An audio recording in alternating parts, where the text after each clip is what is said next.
She thinks it's a solid case at least, and is saying, show everybody what you have so they can see true evil.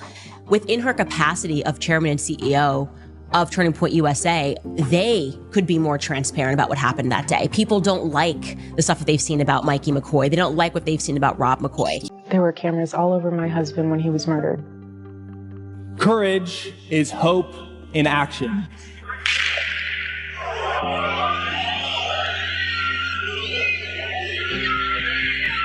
Candace Owens just went fully public against Erika Kirk, and she absolutely did not hold back at all.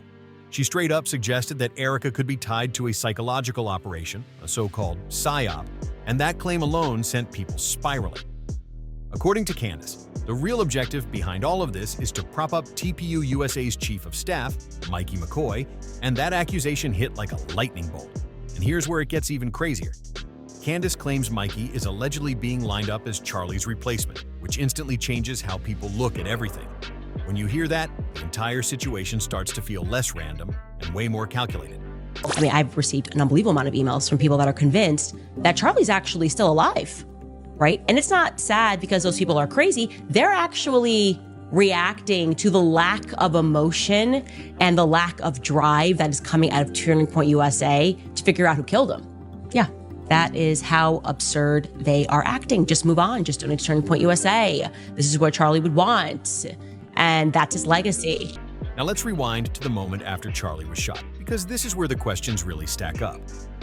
Multiple people point out that Mikey McCoy was standing just feet away when it happened. When the shot rang out, he reportedly didn't flinch, didn't spin around, didn't show panic, nothing that looks like shock or fear. Instead, according to accounts, he calmly pulled out his phone, put it to his ear, and walked away like it was just another moment. That reaction alone has people saying something feels seriously off. While Charlie was still lying there, here's what made things even worse. TPU USA's response appeared focused almost entirely on protecting Erika and Mikey. Not a loud call for answers, not a strong push for accountability, just immediate damage control and tight messaging. Candace seems to be one of the few voices publicly pressing for the full story. Meanwhile, Erika is already discussing future plans and upcoming opportunities. Her husband had just been killed, yet the conversation quickly shifted to career paths, and many people say that timing doesn't sit right at all. So Candace keeps digging deeper, and the pressure starts rising fast. He gave assurance to people that Turning Point USA is continuing, and it is. I mean, we are so blessed to have more work than we even could ever dream of. I mean, it's beautiful. She begins pulling out what she calls receipts, one after another, claiming they expose serious inconsistencies. These details don't just raise questions about Erika, but about TPU USA as a whole. And how does Erika respond? Legal threats, lawsuit talk, attempts to silence Candace and shut the conversation down. But Candace doesn't fold, doesn't retreat, and keeps pushing forward anyway, making this situation even more explosive. She drops even more receipts, and now this whole thing explodes even further. At this point, it's no longer just about Erika at all. Candace starts connecting multiple TPU USA figures to behavior she says looks questionable, coordinated, and way too convenient. She's not hinting anymore. She's laying things out piece by piece. Candace shifts her focus beyond Erika and the Romanian Angels charity and starts naming people inside the organization. The defense wants to ban cameras in the courtroom. How do you feel about that? There were cameras all over my husband when he was murdered. There have been cameras all over my friends and family mourning. There have been cameras all over me, analyzing my every move, analyzing my every smile, my every tear. We deserve to have cameras in there. Why not be transparent? There's nothing to hide. I know there's not, because I've seen what the case is built on. Let everyone see what true evil is. This is something that could impact a generation and generations to come. One of the biggest names she brings up is TPU USA's COO, Tyler Bauer, and this is where the allegations turn serious fast. Candace alleges Tyler was involved in inappropriate relationships with adult interns and had connections to overseas organizations that raised major red flags. These are heavy claims, not small talk, and Candace makes it clear she's standing on what she's saying. From that moment on, Candace says she's done giving Erika the benefit of the doubt. No more grace, no more waiting. She calls Erika out publicly and questions why her energy seems focused everywhere except on demanding real answers about her husband's death. Candace straight up accuses Erika of helping promote TPUSA's new leadership instead of fighting for transparency and justice for Charlie. That contrast is what really set people off. According to Candace, Erika's actions make it feel like Charlie is somehow still around because this is not how someone usually moves after losing their spouse. Candace says Erika doesn't come across like a grieving widow at all. Instead, she looks like someone already shifting gears, pushing forward, and staying locked into the business plan like nothing stopped. Then Candace addresses Erika directly on her show, and this part hits hard. She speaks to her like she's sitting right across the table. It would not have been my advice for Erika in a stage of grieving to go from being the widow to being the CEO and the chairman of the company. If I was running the company, I would have said, let's put in place an interim CEO, right? Someone below Justin Strife, I think, was the COO. I would have put in an interim CEO. She criticizes Erika for stepping into a girl boss CEO role when, in Candace's view, she should be demanding transparency and accountability non-stop. Candace says Erika should be the loudest voice asking uncomfortable questions, but she's not doing that. Instead, Erika goes on Jesse Waters' show. And what does she do? She accepts the official narrative without pushing back, without challenging anything, and that choice only makes the entire situation feel even more suspicious. She fully accepts the alleged shooter's story, and that's where alarms really start ringing. No pushback, no visible skepticism, just going along with whatever the FBI is presenting. Candace makes it clear she's not buying that for a second. She says the official version is filled with holes, gaps, and unanswered questions. Candace openly criticizes Erika for accepting the FBI narrative without challenging it at all. She questions why there's no demand for transparency, no pressure, no insistence on digging deeper. Candace even suggests that maybe avoiding transparency isn't accidental at all. According to Candace, transparency might expose TPUSA's role in this entire situation. And that's when she starts connecting even bigger dots. She brings up events tied to September 10th, making it clear she's tracing timelines carefully and not speaking randomly. Those dots, she says, keep leading back to specific people inside TPUSA. And the first name she puts on the table is the Chief of Staff, Mikey McCoy. The same Mikey Erika publicly praised shortly after Charlie's death, calling him amazing and lifting him up almost immediately. The entire issue and the energy right now is that people, irrespective of what's happening on paper, don't believe the story. They don't believe the story. And you are, and of course, this is only a snippet of the interview, so I'm sure more will be said here. But I'm getting that you have seen the case, you think it's a solid case. She thinks it's a solid case at least, and is saying, show everybody what you have so they can see true evil. Within her capacity of chairman and CEO of Turning Point USA, they could be more transparent about what happened that day. People don't like the stuff that they've seen about Mikey McCoy. They don't like what they've seen about Rob McCoy. They don't like the history of Rob and Mikey McCoy and their involvement here. They don't like the video of Terrell. They don't believe what time text messages were sent or when the phone calls took place. You know, Rob McCoy is lying. In the areas that you can control the transparency, I think doing that would be beneficial to Turning Point USA, because I don't think Turning Point USA is... This is also the same Mikey who was standing directly behind Charlie on September 10th when the shot was fired. Candace walks the moment back step by step. The shot goes off, and Mikey shows almost no visible reaction. No ducking, no flinching, no rush to help. Instead, he reportedly lifts his phone to his ear and calmly walks away.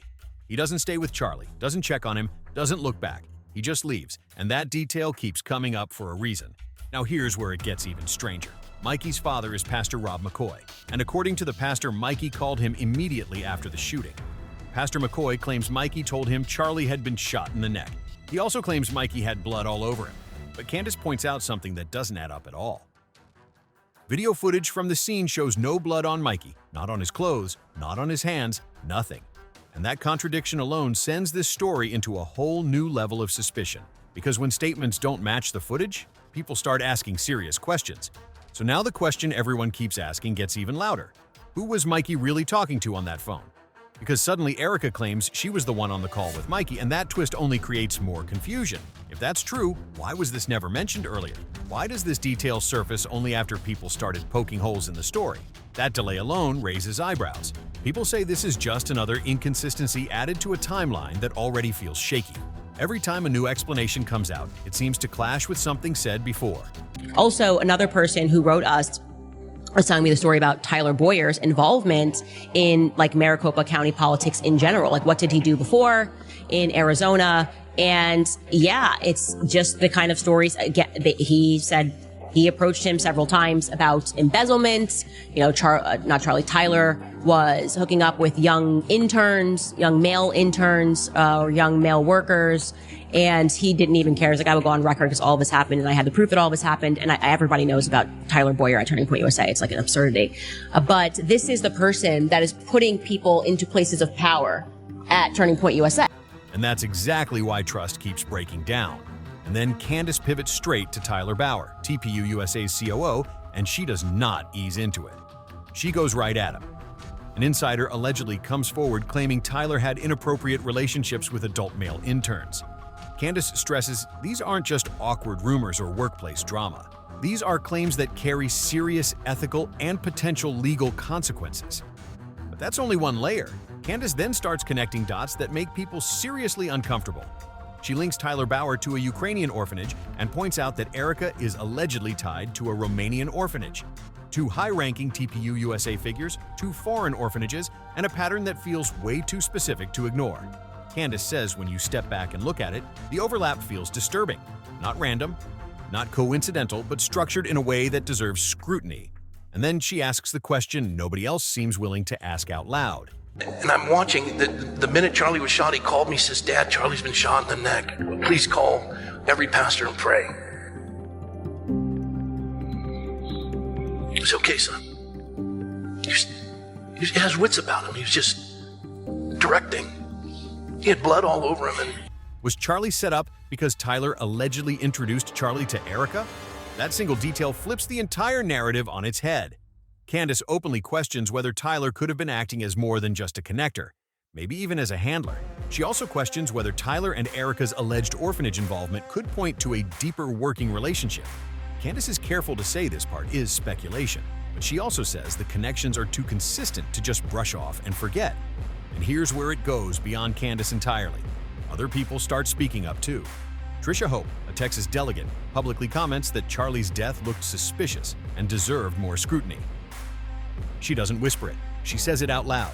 And what happens next raises even more alarms. Tyler Bauer contacts her directly. No public clarification, no open explanation, just private outreach. To many observers, that move feels like pressure instead of transparency. At this point, people say the pattern is impossible to ignore. The questions keep stacking, the timelines keep shifting, and instead of clear answers, the response keeps getting quieter. And that only makes the entire situation feel even more unsettling. Tyler reaches out and makes it clear he's concerned about Trisha's public comments. He doesn't like that she's asking questions, and that alone raises eyebrows. Trisha isn't making wild claims. She's pushing for basic, reasonable facts. She urges TPU USA to release real information, not spin. She wants to know about the autopsy results. She wants to know if the bullet was recovered. Straightforward questions that any reasonable person would ask in a situation like this. But instead of answers, Tyler reportedly dismisses it all as made up. And that's where things get even stranger. Because here's what the public still doesn't have. No official autopsy details released. No confirmed information about bullet recovery. Nothing clear, nothing concrete, just silence. And remember this detail that quietly vanished? The FBI initially claimed the bullets had words engraved on them. That claim made headlines until people pointed out that words wouldn't even fit on bullets that size. And suddenly that detail stopped being mentioned altogether. No clarification, no follow-up, just dropped. So where are the answers? Why isn't TPU USA asking these questions themselves? Why isn't anyone close to Charlie pushing harder for transparency? Candace highlights this complete lack of curiosity over and over again. She points out that Erika and TPU USA show zero visible interest in getting real answers. Instead, their main focus appears to be shutting Candace up, not uncovering the truth. The pressure campaign ramps up. Candace is allegedly threatened with lawsuits. There are attempts to discredit her publicly. People start claiming she's unstable, even throwing around labels like postpartum psychosis to dismiss her entirely. That move alone has people shaking their heads. But ask yourself this. Is Candace really the problem for demanding answers? Or is it the people claiming to love Charlie who are acting strangely calm, quiet, and ready to move on? Because right now, Charlie's death is being treated like old news, like it's time to stop asking questions, like there's nothing left to see here, and that should bother you. If you think these unanswered questions matter, hit that like button right now. Subscribe so you don't miss what comes next. Drop your thoughts in the comments and let people know what you think is really going on. Share this video so more eyes see it, and I'll see you in the next one.